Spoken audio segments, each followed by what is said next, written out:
All right, today is December 19th, Thursday. This is going to be this week's Raider Rundown. So we have no athletes here with us today because everybody's kind of all over the place. Wrestling's had some tournaments, and boys basketball team's actually in Orlando, Florida at a tournament right now. And we should have a few guys from the team calling in to me today to talk about some stuff from the game. And yeah, so that's pretty exciting for us. We have some other news with boys basketball. Last week, they played Southmoreland for their first home game. They won. It was 64-58. And shout out to Lucas Garber. He scored his 1,000th career point, so that's awesome. Only 6 people have done it in Waynesburg history, so that's a huge milestone for him. They played Belle Vernon and Mount Pleasant away last week, which were both losses. They didn't score too well in the first quarters of those games, but they played really well throughout the rest. It's just the scoring kind of hurt them early, so it was tough to come back from. And then leading into this holiday tournament, they played York, and that was this week. It was an away game, and they won that. So that was a nice build-up kind of leading into this tournament in Orlando. And then the team yesterday, they got on a bus, went to Pittsburgh, got on a flight, and landed in Orlando last night. So they had their first game today, so hopefully these guys should be calling in here any time now, and just we're going to talk about everything with the tournament, who they're playing, how they're doing, everything like that. All right, today I'm on the phone with Lucas Garber and Richard Bortz. They're currently in Orlando for this tournament we were just talking about, and I'm on the phone. So, guys, you played a game earlier today. How'd that go? Well, we played McGuffey, and we won 61-52. So you guys already played McGuffey, right, in a preseason tournament? Yeah. We played McGuffey earlier in the season, and they beat us, and they also beat us last year. So, Garber, you were pretty close to scoring 1,000 in that game against McGuffey earlier this season, right? But they were pretty good defensively during that game. Yeah. And then, what was the deal with the McGuffey game last year? Wasn't it really, like, chippy or something like that? What did you say? Wasn't the McGuffey game last year really chippy and kind of, there were a lot of fouls and stuff like that? It's always chippy. I think Curtis and McGuffey, though, they do play some good defense. They do play good defense. Their defense is tough. Yeah. Now, don't they have a really good kid too, or at least he's pretty good? What's his name? Is that the same kid that's like, isn't he going to WVU or something? Yeah, for football. Right? Yeah, that's what I thought. He's going to walk on or something, right? Yeah. So, can you guys go over what all went on in the game today that you guys think was kind of the difference maker between the last time you played them versus today? I mean, we were playing at McGuffey. We had different referees. The only time we lost to them, has been at McGuffey with the same referee. Yeah, that's true. That definitely changed the game. And we played a good team game. Like, the 3 of us had double figures. Yeah, we played a good collective team game. Is really what probably the difference really was this time. So, can you guys go over the top scores for me then?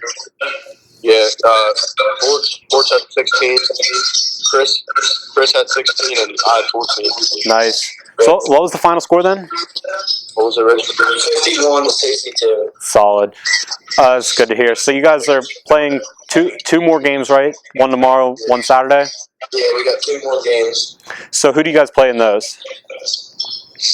Tomorrow we play a team from Texas, and then the next day we play a team from Louisiana. So that'll be pretty cool getting to play teams from different areas of the United States, and it'll be good exposure. I'm not exactly sure the name of the school, but I know that's where they're from. Well, I'll keep everything updated for those games on this, and best of luck to you guys throughout the tournament. Enjoy the warm weather. It's like 9 degrees here. Thanks for calling in today, guys. We're living in the good weather down here. It's like 70 here, bro. Oh, my gosh. We just had a fire drill, too. We had to go outside. It was all cold. Yeah. All right. Thanks for calling in, guys. Yep. Oh, yeah, absolutely. See ya. So, now on to girls basketball. Girls basketball, their first home game was against York. it actually went to overtime, and they got the win, which was very exciting to watch, and yeah, it was crazy. And what was even crazier was their next game was against Charleroi, and that also went to overtime, but sadly they did lose that one, but 2 games back-to-back going into overtime is pretty cool. Now, their next game was away. It was at Beth Center, which was also a loss, and tonight they'll play Seton LaSalle at 7. On December 27th and 28th, they play in a Lions Club Christmas tournament, so best of luck, girls, in that, and hope you guys get the wins. On to wrestling.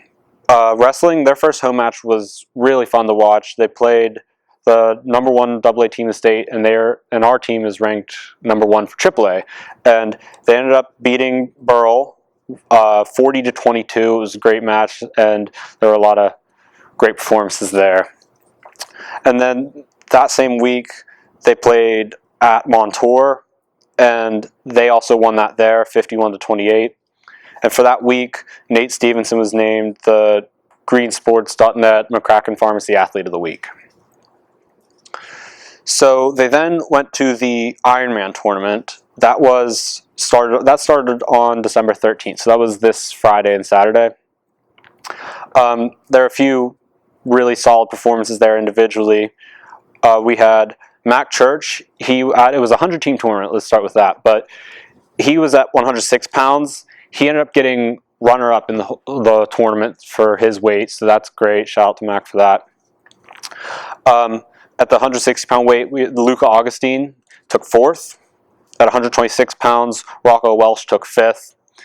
And at 138 pounds, Wyatt Henson took 8th place. Now, speaking of Wyatt Henson, he was originally banned from postseason competition because he moved into the state, and there was some weird argument by the WPIAL that didn't want him wrestling in the postseason. So they appealed that to the state association, the PIAA, and yesterday that got overturned. So now one of our best wrestlers is able to wrestle in the postseason for us. So that's great news, and very excited about that. So coming up actually, let's go back to the Ironman tournament for a second. They competed as a team as well, and the team took 10th place, so great job to the team for that. Now, last night they also actually had a match, and they wrestled Moon. They absolutely killed them. The match only lasted like 47 minutes or something, and Moon was forfeiting matches left and right, and Waynesburg ended up getting the win 57-16. So that wraps up kind of the previous matches that have already been wrestled for Waynesburg. Coming up, December 21st and 22nd is the Beast of the East tournament, which is one of the biggest tournaments in the nation, as well as the 27th and 28th, they go to another huge tournament, the Powerade tournament. So best of luck in both of those tournaments to all the wrestlers. Oh, actually, shout out to Mac Church as well, too. He's Observer Reporter Athlete of the Week. So good job on that, Mac. So moving on to Rifle. Rifle, their first match was at Bethel Park, which was a loss. And they then moved to their first home match, which was against Plum. They did win that one there, which was then followed up by another away match, which was also a loss. But then they were home again and got a win. Shout out to Grace Kelsey on a great start to the season. She's led Waynesburg's shooters for the first 4 matches. And she's averaging 100x or 108x for her. It's either an average or I think that's the worst she's had was 108x, which is phenomenal. It's been a great start to the season for her. And best of luck to you, Grace, for the rest of the season and to the whole team as well. So that was this week's Raider Report. Thank you, everybody, for watching, and tune in next week for the next episode. Thanks again.